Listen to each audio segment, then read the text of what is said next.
کون عثمان، جن کا لقب مبارک ذو النورین ہے، جامع القرآن، کامل الحیاء والایمان، جیش العشترۃ والرحمن،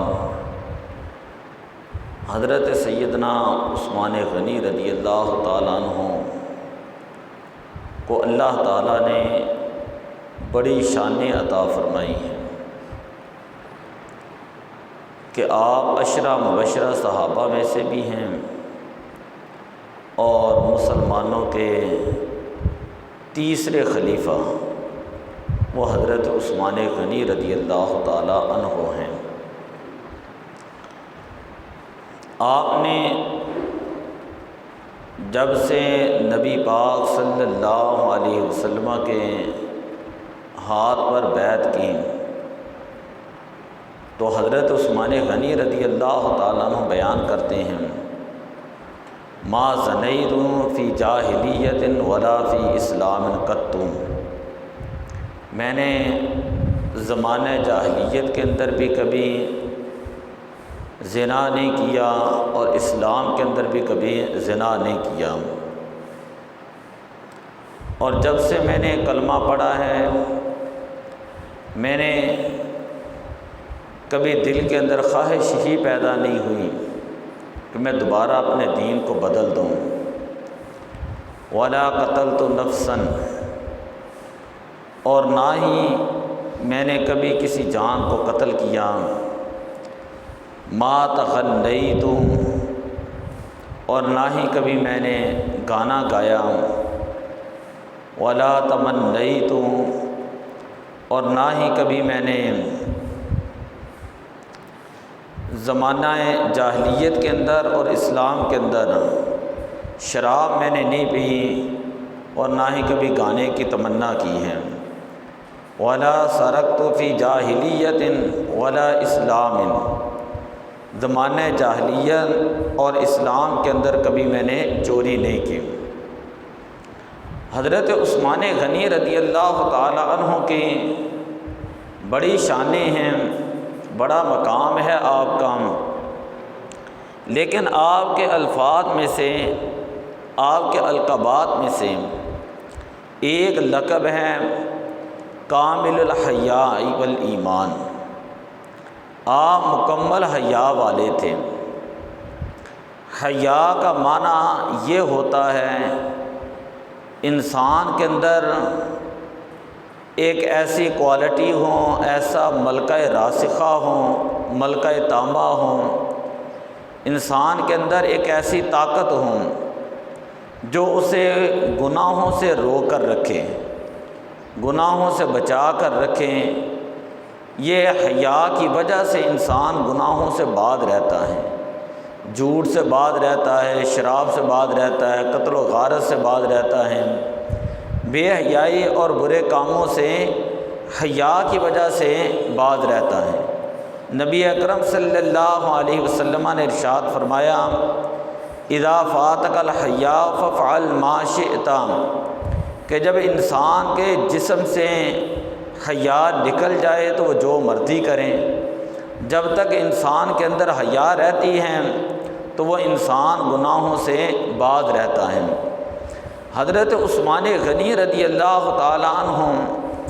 آپ کتنے حیا دار تھے کہ اس کا اندازہ اس حدیث شریف سے لگا سکتے ہیں۔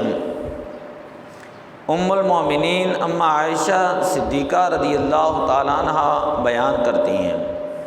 کہ ایک مرتبہ حضور علیہ الصلاۃ والسلام اپنے گھر کے اندر پہلو کی طرف لیٹے ہوئے تھے اور حضور علیہ السلام کی پنڈلیوں سے تہمت کا کپڑا جو وہ ہٹا ہوا تھا۔ حضرت سیدنا ابوبکر صدیق رضی اللہ تعالیٰ عنہ تشریف لائیں، حضور علیہ الصلاۃ والسلام ویسے ہی تشریف فرما رہے ہیں۔ حضرت سیدنا عمر فاروق رضی اللہ تعالیٰ عنہ آئے تو نبی اکرم صلی اللہ علیہ وسلم ویسے ہی بیٹھے رہے، لیکن جس وقت حضرت عثمان غنی رضی اللہ تعالیٰ عنہ آپ اجازت لے کر اندر داخل ہوئے تو حضور علیہ الصلاۃ والسلام فجالس رسول اللہ صلی اللہ علیہ وسلم، ایک تو آپ نے جو پہلو کے بل جو ہے وہ لیٹے ہوئے تھے، فجالس حضور علیہ الصلاۃ والسلام آپ بیٹھ گئے، فسوا ثیابہم، اور دوسرا یہ ہے کہ حضور علیہ الصلاۃ والسلام نے اپنی جو ان کے پنڈلی تھیں اس پنڈلی کا کپڑا جو ہے وہ آپ نے درست فرما لیا۔ حضرت عائشہ صدیقہ رضی اللہ تعالیٰ عنہ عرض کرتی ہیں، یا رسول اللہ، جب ابوبکر صدیق آئے ہیں آپ ویسے ہی بیٹھے رہیں، عمر فاروق آئے تو آپ ویسے ہی بیٹھے رہیں، لیکن جب حضرت عثمان غنی رضی اللہ تعالیٰ عنہ آئے تو آپ جو ہے وہ سیدھے ہو کر بیٹھ گئے، اور آپ صلی اللہ علیہ وسلم نے اپنے پنڈلی کے اوپر کپڑا بھی کر لیا۔ تو سنیں حضور علیہ الصلاۃ والسلام نے کیا جواب دیا۔ نبی اکرم صلی اللہ علیہ وسلم نے ارشاد فرمایا کہ اے عائشہ، کیا میں اس بندے سے حیا نہ کروں کہ جس سے اللہ تعالیٰ کے فرشتے جو ہیں وہ بھی حیا کرتے ہیں؟ یعنی حضور علیہ الصلاۃ والسلام حضرت عثمان غنی کے بارے میں فرما رہے ہیں کہ یہ عثمان غنی کوئی عام نہیں، بلکہ ان سے اللہ کے فرشتے بھی حیا کرتے ہیں، اور جن سے اللہ کے فرشتے بھی حیا کرتے ہوں تو حضور علیہ السلام نے فرمایا کہ کیا میں ان سے حیا نہ کروں؟ آپ اپنے گھر کے اندر بھی ہوتے ہیں، اندر سے گھر لاک بھی ہوتا، تالا بھی لگا ہوتا، لیکن اس کے باوجود بھی جب آپ رضی اللہ تعالیٰ نے غسل فرماتے ہیں تو آپ ہمیشہ تہمد باندھ کر غسل فرماتے تھے۔ کبھی بھی آپ جو ہے وہ گھر کے اندر غسل کرتے ہوئے بھی آپ تہمد نہیں اتارتے تھے، یعنی اگر اتار لے بندہ پردے کی حالت میں غسل کی اجازت تو ہوتی ہے جیسے عام روٹین ہوتی ہے، لیکن آپ اس قدر حیا فرماتے تھے کہ اپنی شرمگاہ کی طرف بھی نہیں دیکھتے تھے۔ تو اسی طرح جس وقت آپ کی شہادت کا دن تھا، حدیث شریف کے اندر آتا ہے کہ حضرت عثمان غنی رضی اللہ تعالیٰ عنہ نے پاجامہ منگوایا اور آپ نے پاجامہ پہنا، اور حضرت عثمان غنی رضی اللہ تعالیٰ عنہ فرماتے ہیں کہ آج مجھے جو ہے حضور علیہ السلام، ابوبکر صدیق، عمر فاروق، ان کی خواب کے اندر زیارت ہوئی ہے، اور حضور علیہ الصلاۃ والسلام نے فرمایا ہے کہ تم ہمارے پاس آ کر افطار کرو گے۔ تو آپ نے فرمایا میں نے پاجامہ اس لیے پہنا ہے کہ مجھے کنفرم ہے کہ آج مجھے شہید کیا جائے گا، اگر میں تہمد ہی کی حالت میں ہوں تو پھر پتہ نہیں کہ جس وقت مجھے شہید کیا جائے تو میں کس حالت کے اندر ہوں، ہو سکتا ہے میرا تہمد نہ کھل جائے۔ تو آپ نے زندگی میں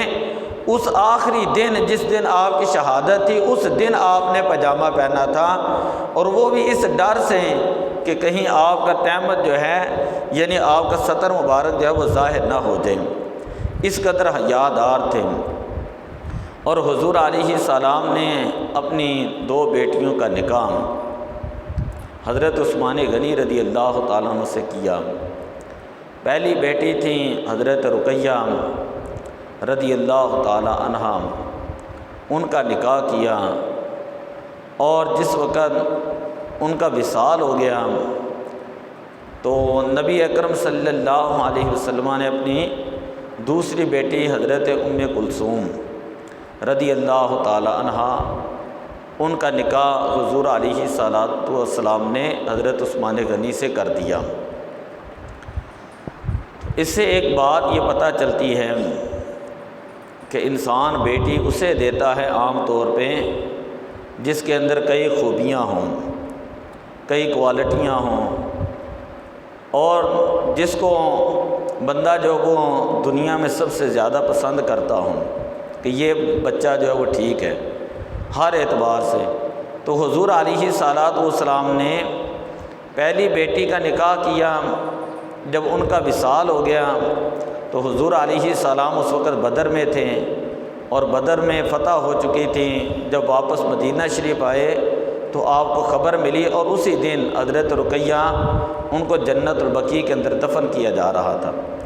پھر دوسری بیٹی ام کلثوم کا نکاح کر دیا۔ جب حضرت سیدہ ام کلثوم ان کا بھی وصال ہو گیا تو حضور علیہ الصلوۃ والسلام نے ارشاد فرمایا کہ اگر میری 40 بیٹیاں بھی ہوتی تو وہ بھی یکے بعد دیگریں، ایک بیٹی فوت ہوتی تو دوسری کا نکاح جو ہے اے عثمان میں تمہارے ساتھ کر دیتا۔ پہلی 2 بیٹیوں کا نکاح کیا تو اس وقت حضور علیہ السلام نے فرمایا تھا بے شک اللہ تعالیٰ نے مجھے حکم دیا ہے کہ اپنی بیٹی رقیہ کا نکاح عثمان کے ساتھ کر دوں۔ جب ان کا وصال ہو گیا تو پھر فرمایا بے شک اللہ نے مجھے حکم دیا ہے اپنی بیٹی ام کلثوم کا نکاح عثمان غنی رضی اللہ تعالیٰ عنہ سے کر دوں۔ اسی لیے اعلیٰ حضرت رحمۃ اللہ تعالیٰ علیہ فرماتے ہیں کہ نور کی سرکار سے پایا دوشالہ نور کا، ہو مبارک تجھ کو ذوالنورین جوڑا نور کا۔ تو آپ کو جو ہے وہ ذوالنورین اسی لیے کہا جاتا ہے کہ نبی پاک صلی اللہ علیہ وسلم کی یکے بعد دیگریں 2 بیٹیوں کا نکاح وہ حضرت سیدنا عثمان غنی رضی اللہ تعالیٰ عنہ کے ساتھ کیا گیا۔ اب جو لوگ نبی پاک صلی اللہ علیہ وسلم کو نور نہیں مانتے وہ عثمان غنی کو وہ بھی ذوالنورین مانتے ہیں۔ تو ذرا غور کریں کہ عثمان غنی کو ذوالنورین مانتے ہو تو نبی پاک کو بھی نور مانو، اس لیے کہ عثمان غنی کو ذوالنورین مان رہے ہیں، اس لیے کہ آپ کے نکاح میں نبی پاک کی 2 نور ہیں، نبی پاک کی 2 بیٹیاں ہیں۔ تو جن کی بیٹیاں نکاح کے اندر ہوں ان کو تو جو ہے ذوالنورین مانا جا رہا ہے، اور جس نبی کی بیٹیاں ہوں تو اس نبی کو یہ لوگ نور نہیں مانتے۔ ایک بات۔ دوسری بات یہ ہے کئی لوگ یہ کہتے ہیں جی نبی پاک کی ایک ہی بیٹی تھی۔ آپ حدیث شریف کی کتابیں اٹھا کر دیکھ لیں جن کے اندر حضرت عثمان غنی رضی اللہ تعالیٰ عنہ کا لقب ذوالنورین موجود ہیں۔ اگر نبی پاک صلی اللہ علیہ وسلم کی ایک ہی بیٹی ہوتی، دوسری بیٹیاں نہ ہوتی، تو پھر حضرت عثمان غنی کو یہ لوگ ذوالنورین کیوں کہتے ہیں؟ اور پھر نبی پاک صلی اللہ علیہ وسلم جب مکہ کے اندر تھے اور مکہ کے لوگوں نے حضور علیہ الصلوۃ والسلام صحابہ کرام کو بڑا تنگ کیا تو نبی پاک صلی اللہ علیہ وسلم نے صحابہ کو کہا کہ حبشہ کی طرف ہجرت کر دیں۔ مسلمان مکہ سے حبشہ کی طرف ہجرت کر کے گئے اور ان میں سے 11 مرد اور 5 عورتیں تھیں، یہ پہلی ہجرت میں ہے۔ اور جب دوسری ہجرت کی گئی اس میں 83 مرد اور 18 عورتیں تھیں۔ تو پہلی ہجرت کے اندر حضرت عثمان غنی اور حضرت رقیہ وہ بھی موجود تھیں۔ اور حدیث شریف کے اندر آتا ہے حضرت آدم علیہ السلام سے لے کر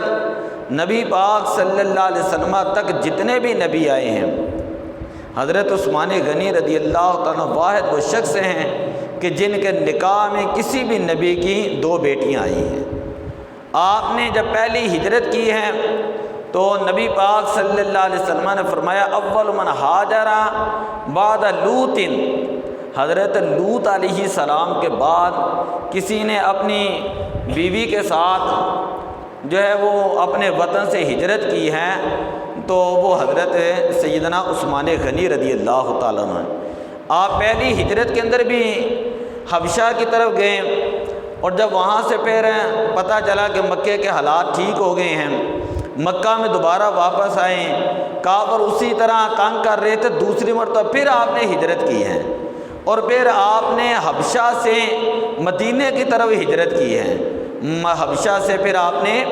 مدینہ شریف کی طرف ہجرت کی ہے۔ تو اس وجہ سے حضرت عثمان غنی رضی اللہ تعالیٰ عنہ آپ کو 2 ہجرتوں والا ذوالہجرتین، ذوالہجرتین کا معنی ہے 2 ہجرتوں والا،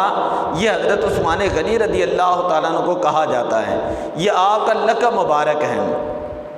کل پرسوں میں نے درس کے اندر بھی یہ بات کہی کہ آپ کا ایک لقب ہے ذوالنورین، دوسرا لقب ہے ذوالہجرتین، اور تیسرا بڑا پیارا لقب ہے، وہ لقب ہے ذوالبشارتین، ذوالبشارتین، اور اس کا دوسرا معنی ہے ذوالجنتین،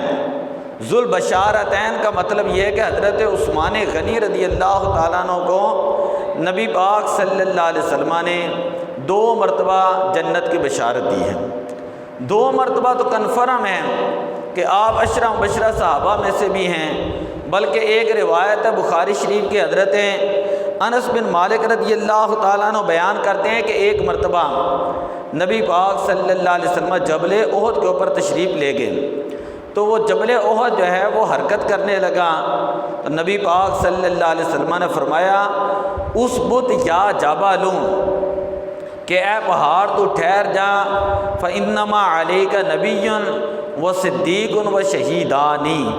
کہ بے شک تمہارے اوپر ایک اللہ کے نبی ہیں، ایک ابو بکر صدیق ہیں اور 2 شہید ہیں، کہ نبی پاک صلی اللہ علیہ وسلم کے ساتھ حضرت ابو بکر صدیق تھے، حضرت سیدنا عمر فاروق تھے، حضرت سیدنا عثمان غنی تھے، تو فرمایا تمہارے اوپر ہے پہاڑ ایک اللہ کے نبی ہیں، اور تمہارے اوپر ایک صدیق ہیں، اور تمہارے اوپر جو وہ 2 شہید ہیں۔ 2 شہیدوں سے مراد ایک حضرت سیدنا عمر فاروق رضی اللہ تعالیٰ عنہ اور ایک حضرت سیدنا عثمان غنی رضی اللہ تعالیٰ عنہ ہیں۔ یہ نبی پاک صلی اللہ علیہ وسلم نے ان کو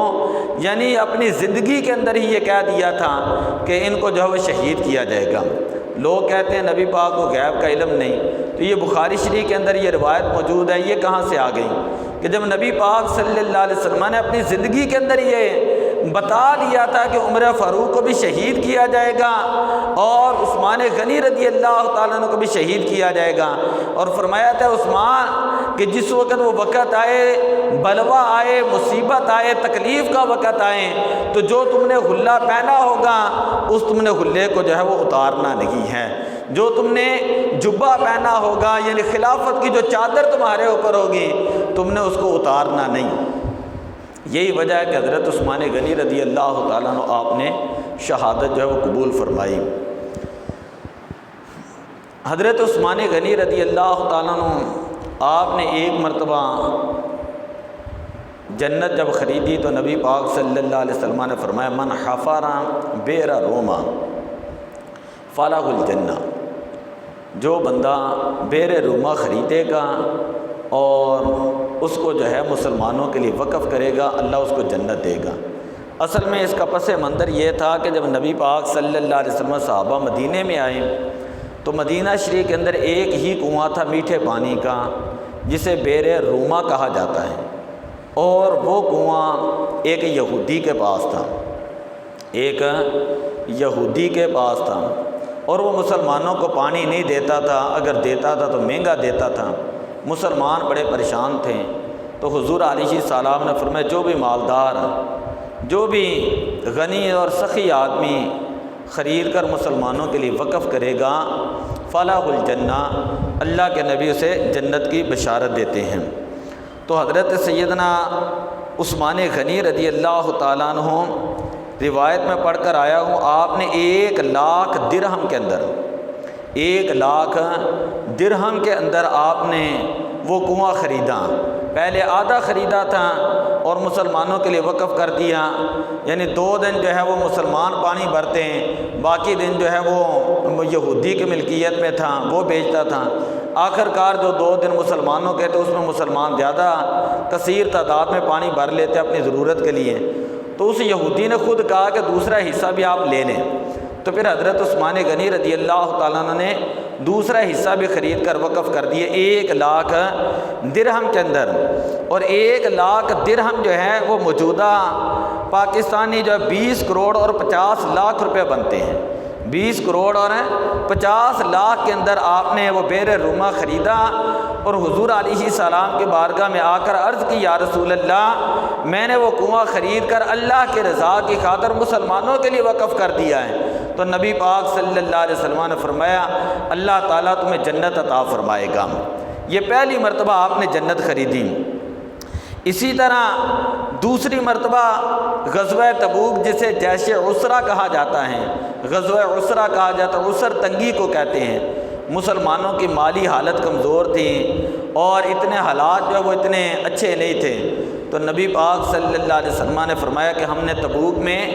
جنگ کے لیے جانا ہے اور مسلمانوں کے پاس جنگ کا ساز و سامان نہیں، جو بندہ بھی اسی طرح آپ نے ایک مجلس کے اندر، ایک محفل کے اندر صحابہ کے درمیان صحابہ کو اکٹھا کر کے، نبی پاک صلی اللہ علیہ وسلم نے صحابہ کو اکٹھا کر کے فرمایا کہ من جاہد جیش العسرۃ فلہ الجنہ، جو بندہ غزوہ تبوک کے لیے کوئی سامان وغیرہ دے گا، تیاری کرائے گا مجاہدین کی، اور مجاہدین کو لڑنے کا جنگی سامان لے کر دے گا، فلہ الجنہ، اللہ تعالیٰ اس بندے کو جنت عطا فرمائے گا۔ حضرت عثمان غنی رضی اللہ تعالیٰ عنہ کھڑے ہوئے، عرض کی یا رسول اللہ 100 اونٹ بما سامان وہ میں آپ کی خدمت میں پیش کرتا ہوں۔ حضور علیہ الصلوۃ والسلام نے پھر دوسری مرتبہ اعلان کیا من جاہد جیش العسرۃ فلہ الجنہ، کہ جو بندہ مجاہدین کے لیے تیاری کرائے گا، سامان دے گا، اللہ اس کو جنت دے گا۔ تو حضرت عثمان غنی دوبارہ اٹھے، آپ نے عرض کی یا رسول اللہ 200 اونٹ بما سامان وہ میں آپ کی خدمت میں پیش کرتا ہوں۔ پھر نبی پاک صلی اللہ علیہ وسلم نے تیسری مرتبہ اعلان کیا من جاہد جیش العسرۃ فلہ الجنہ، کہ جو بندہ لشکر کی تیاری کرائے گا، اللہ اس کو جنت دے گا۔ پھر کھڑے ہوئے عرض کی یا رسول اللہ 300 اونٹ بما سامان۔ تو حضور علیہ الصلوۃ والسلام نے ان کو جنت کی بشارت دی۔ یہ اعلان کرنے کے بعد 2-3 دن کے بعد حضرت عثمان غنی رضی اللہ تعالیٰ عنہ آئے، عرض کی یا رسول اللہ 950 اونٹ بما سامان وہ میں آپ کی خدمت میں پیش کرتا ہوں، اور 50 گھوڑے بما سامان ان کی زین وغیرہ سمیت وہ بھی آپ کی خدمت میں پیش کرتا ہوں، اور 1000 سونے کے دینار جن کی موجودہ قیمت 17 کروڑ روپے پاکستانی بنتی ہیں، یا رسول اللہ وہ بھی میں آپ کی خدمت میں پیش کرتا ہوں۔ اور حضور علیہ الصلوۃ والسلام کی جولی کے اندر، دامن کے اندر وہ سونے کے دینار جسے کہتے ہیں وہ سارے ڈال دیے۔ نبی پاک صلی اللہ علیہ وسلم ان دیناروں کو اس طرح ہاتھ سے پکڑتے تھے اور فرماتے تھے ما در عثمان ما عمل بعد یومی، آج کے بعد عثمان جو عمل بھی کرے گا عثمان کو جو وہ کوئی نقصان نہیں ہوگا۔ اور حضرت عثمان غنی رضی اللہ تعالیٰ عنہ کو نبی پاک صلی اللہ علیہ وسلم نے جنت کی بشارت دی۔ اسی طرح مسجد نبوی شریف جب بننے لگی تو حضرت عثمان غنی رضی اللہ تعالیٰ عنہ نے 35,000 درہم میں تھوڑا سا زمین کا وہ ٹکڑا جو وہ خرید کر وہ مسجد نبوی شریف کے اندر شامل کیا، جس کی موجودہ قیمت 7 کروڑ پاکستانی روپے بنتی ہے۔ تو حضرت عثمان غنی کو غنی جو کہا جاتا ہے وہ غنی اس وجہ سے کہا جاتا ہے کہ یہ لقب مبارک سخاوت کا لقب حضرت عثمان غنی کو نبی پاک صلی اللہ علیہ وسلم کی بارگاہ سے ملا تھا۔ حضور علیہ الصلوۃ والسلام کی بارگاہ سے آپ کو یہ لقب مبارک ملا، اور دیکھیں ذرا کیسی سخاوت تھی، کیسی شان ہے حضرت عثمان غنی کی، کیا مقام ہے حضرت عثمان غنی رضی اللہ تعالیٰ عنہ کا۔ ایک مرتبہ اپنے گھر میں حضور علیہ السلام کی دعوت کی،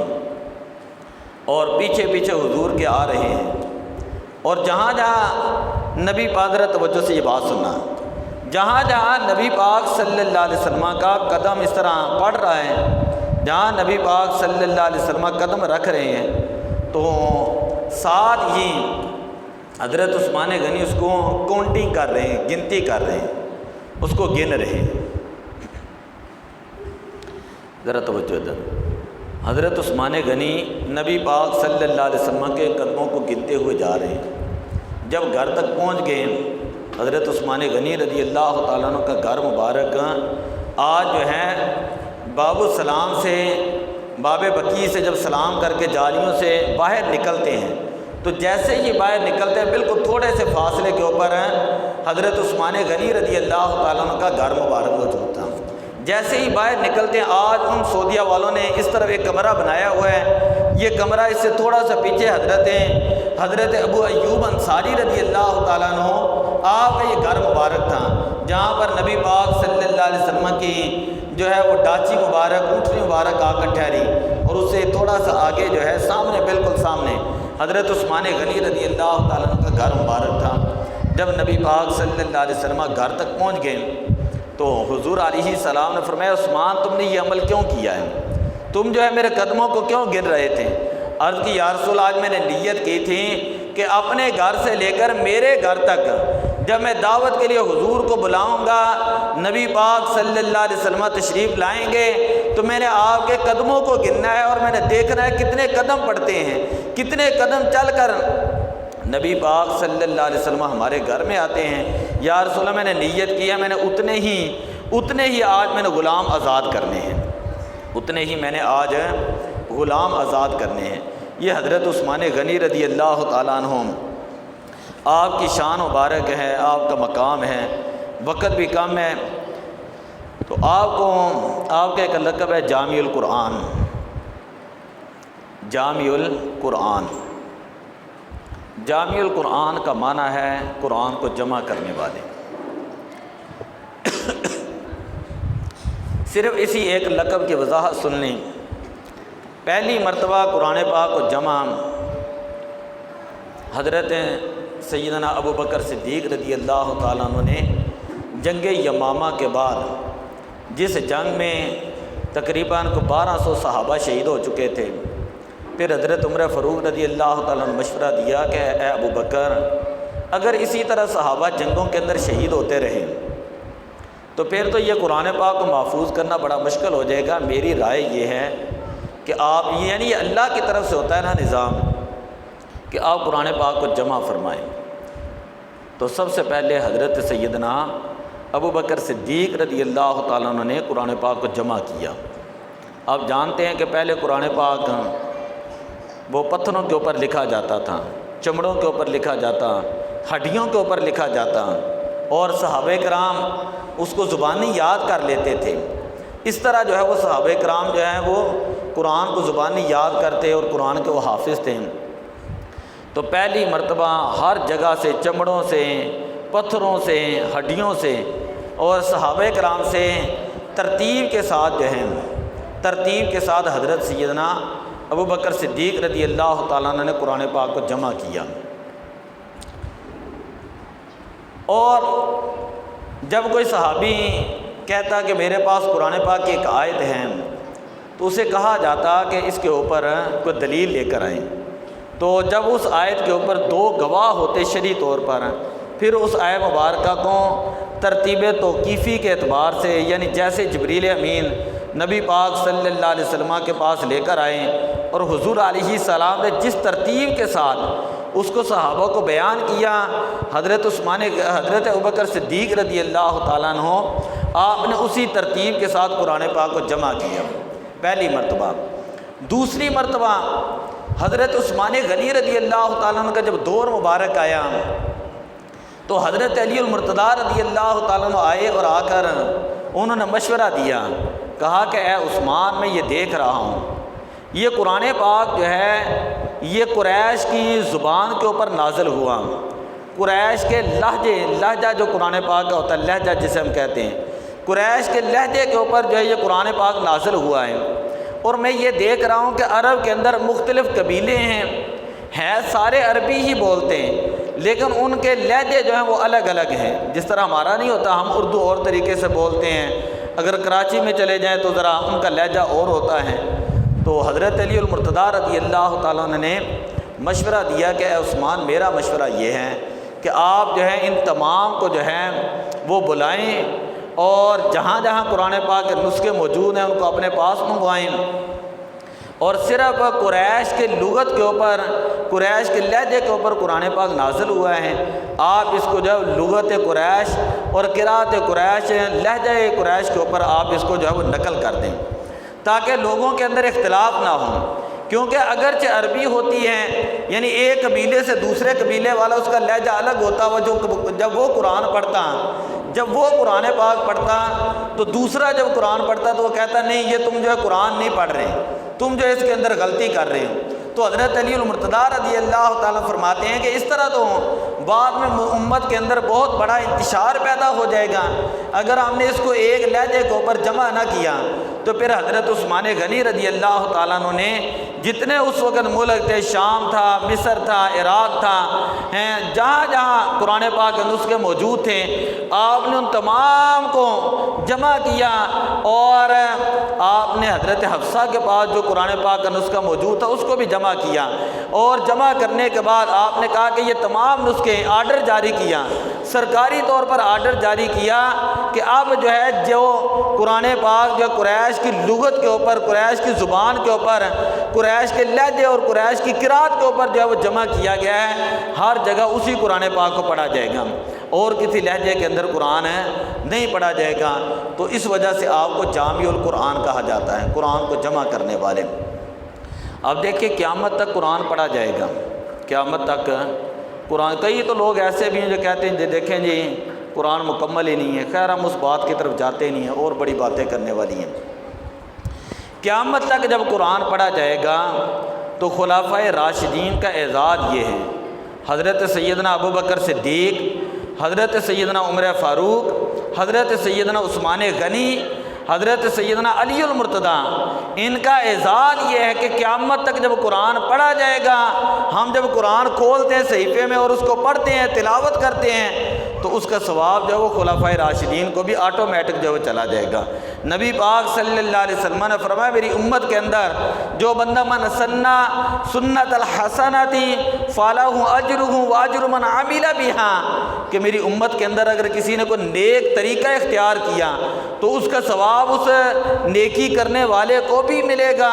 اور اس پر جو عمل کرنے والے لوگ ہوں گے ان کو بھی اتنا ہی ثواب ملے گا۔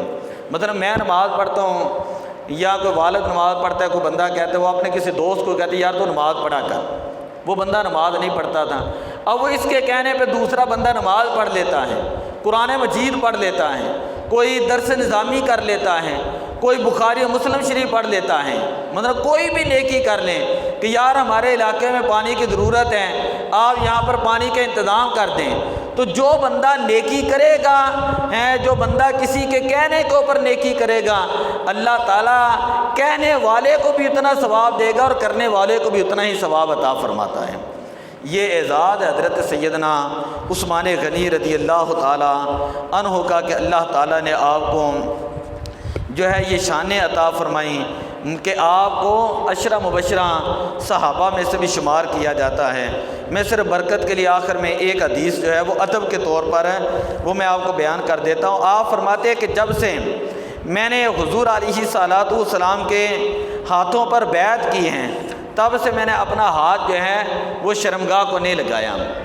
جس ہاتھ کے ساتھ حضرت عثمان غنی رضی اللہ تعالیٰ عنہ آپ نے نبی پاک صلی اللہ علیہ وسلم کے ہاتھ پہ بیعت کی، یعنی پہلے بیعت کا مردوں کا طریقہ یہ ہوتا کہ نبی پاک صلی اللہ علیہ وسلم اس کا ہاتھ لے کر اپنے ہاتھ میں اس طرح جو ہے اس سے بیعت لیتے تھے۔ بیعت یہ ہوتی کہ تم نے گناہ نہیں کرنا، زنا نہیں کرنا، چوری نہیں کرنی، قتل نہیں کرنا، شراب نہیں پینی ہیں، اسی طرح کوئی برے کام نہیں کرنے۔ بیعت کا مطلب یہ ہوتا تھا، بیعت کا معنی ہوتا ہے ارادہ کرنا۔ تو حضرت عثمان غنی رضی اللہ تعالیٰ عنہ آپ نے جس ہاتھ کے ذریعے نبی پاک صلی اللہ علیہ وسلم کے ہاتھ پہ بیعت کی، آپ جو وہ قسم اٹھا کر فرمایا کرتے تھے کہ میں نے ساری زندگی وہ ہاتھ جو ہے وہ دوبارہ شرمگاہ کو نہیں لگایا اور کسی ناپسندیدہ چیز کو وہ ہاتھ نہیں لگایا۔ فرمایا کرتے تھے میرا ہاتھ نبی پاک کے ہاتھ کی طرح نہیں ہے، لیکن مجھے حیا آتی ہے کہ یہ ہاتھ نبی پاک کے ہاتھ کو لگا ہے اور اس کو جو ہے میں بری چیز کے اندر جو وہ استعمال کرتا ہوں۔ یعنی کتنا ادب ہے سرکار دو عالم صلی اللہ علیہ وسلم کا۔ یہ صحابہ تھے، جس وقت آپ کی شہادت کا وقت آیا تو حضرت امیر معاویہ رضی اللہ تعالیٰ عنہ جرنیل اسلام ہیں، انہوں نے آپ کو یہ کہا کہ میں ملک شام کے اندر جانے لگا ہوں، اے عثمان تم میرے ساتھ چلے جاؤ اور تم جو ہے وہ بچ جاؤ گے، یہ بلوائی جو ہے یہ تمہیں نقصان نہیں دیں گے۔ ذرا توجہ سے سنیں، حضرت عثمان غنی رضی اللہ تعالیٰ عنہ فرماتے ہیں کہ آج جو میں نے خواب دیکھا ہے اس خواب کے اندر مجھے نبی پاک صلی اللہ علیہ وسلم نے یہ فرمایا کہ عثمان تم روزہ رکھ لو، افطاری تم ہمارے پاس کرنا۔ تو حضرت عثمان غنی رضی اللہ تعالیٰ عنہ فرماتے ہیں کہ یہ نبی پاک کا فرمان تھا، آگے میری خواہش یہ ہے کہ میں کبھی بھی نبی پاک کا مدینہ نہیں چھوڑوں گا، میں کبھی بھی نبی پاک کا مدینہ پاک نہیں چھوڑنا چاہتا، اس لیے کہ نبی پاک صلی اللہ علیہ وسلم نے فرمایا اگر کوئی بندہ موت کی ویسے تمنا کرنا جائز نہیں، شریعت اسلام کے اندر موت کی تمنا کرنا جائز نہیں۔ حضرت عثمان غنی رضی اللہ تعالیٰ نے فرمایا کرتے تھے موت کی تمنا کرنی جائز نہیں، لیکن نبی پاک صلی اللہ علیہ وسلم نے فرمایا اگر کوئی بندہ موت کی تمنا مدینہ میں کرنا چاہیں اللہ تعالیٰ اس بندے کو بڑا ثواب عطا فرمائے گا، اللہ تعالیٰ اس بندے کو بڑا اجر عطا فرمائے گا۔ یہی وجہ ہے کہ حضرت سیدنا عمر فاروق رضی اللہ تعالیٰ دعا کیا کرتے تھے، اللہم ارزقنی شہادۃ فی سبیلک وفی بلد حبیبک، اے اللہ مجھے شہادت کی موت عطا فرما، اپنے راہ کے اندر موت عطا فرما، اپنے راستے کے اندر موت عطا فرما، اور اپنے شہر یعنی نبی پاک کے شہر کے اندر مجھے موت عطا فرمانا۔ موت کی تمنا کرنا ناجائز ہے، لیکن نبی پاک صلی اللہ علیہ وسلم نے فرمایا کہ جس سے ہو سکے وہ اللہ سے دعا کریں کہ اے اللہ مجھے مدینے میں موت عطا فرما، مجھے مدینے میں۔ آج بھی عاشق لوگ جو ہوتے ہیں، آج بھی جو عاشق لوگ ہیں، ذرا توجہ کریں، عاشق لوگ جو یہ دعا کرتے ہیں یا اللہ مجھے مدینے میں موت عطا فرما، کئی لوگ کہتے ہیں یا اللہ مجھے خانہ کعبہ مکہ میں موت عطا فرما، یا اللہ میں چاہتا ہوں کہ سرکار کے روضے پاک کو دیکھتا ہوں مجھے جو وہ موت عطا فرما، یا اللہ میں چاہتا ہوں سرکار کے قدموں میں مجھے موت عطا فرما، میری روح نکل جائے میں سرکار کے قدموں میں ہوں، یا رسول اللہ میں چاہتا یہ ہو کہ مجھے جنت البقیع کے اندر جو ہے وہ جگہ مل جائے کہ جنت البقیع سرکار کے قدموں میں ہے، جنت البقیع سرکار کے قدموں میں ہے، جہاں جس طرح سرکار کے قدم ہیں یہ سامنے جنت البقیع ہے، اور سارے صحابہ نبی پاک صلی اللہ علیہ وسلم کے قدموں میں آرام کر رہے ہیں۔ ہر عاشق کی یہ خواہش ہوتی ہے اللہ مجھے مدینے میں موت عطا فرمائے اور جنت البقیع کے اندر مدفن عطا فرمائے۔ تو حضرت عثمان غنی رضی اللہ تعالیٰ عنہ فرماتے تھے کہ میں نبی پاک کا در چھوڑ کر نہیں جاؤں گا، نبی پاک کا گھر در اور شہر چھوڑ کر میں نہیں جاؤں گا، اگرچہ یہ بلوائی لوگ جو ہیں وہ میری گردن اتار دیں، اس لیے کہ میں خواہش میں چاہتا یہ ہوں کہ میں ہر وقت حضور علیہ الصلوۃ والسلام کے قریب رہوں، اور میری خواہش یہ ہے کہ مجھے جنت البقیع کے اندر دفن کیا جائے۔ اور جب دفن کرنے کا بھی معاملہ آیا تو وہ جنت البقیع کا وہ بالکل آخری کنارہ، آج بھی جو لوگ جاتے ہیں نا جنت البقیع دیکھتے ہیں وہ آخری کنارہ، وہاں حضرت عثمان غنی رضی اللہ تعالیٰ عنہ کے مزار ہیں۔ حالانکہ آپ نے یہ کہا تھا کہ مجھے آگے جو ہے جہاں اہل بیت کے جو قبے ہیں یا بڑے بڑے جلیل و قدر صحابہ کرام ہیں وہاں پر دفن کیا جائے، لیکن وہ نہیں مان رہے تھے۔ تو خیر بات کرنے کا مقصد یہ کہ حضرت عثمان غنی رضی اللہ تعالیٰ عنہ کو اللہ تعالیٰ نے بڑی شانیں عطا فرمائی ہیں۔ نبی پاک صلی اللہ علیہ وسلم کے جتنے بھی صحابہ ہیں، وہ صحابہ جن کے ہر صبح عید ہوتی تھی، نبی کا قرب حاصل تھا اور نبی کی دید ہوتی تھی۔ دعا اللہ عمل کی توفیق عطا فرمائے۔ الصلاۃ والسلام۔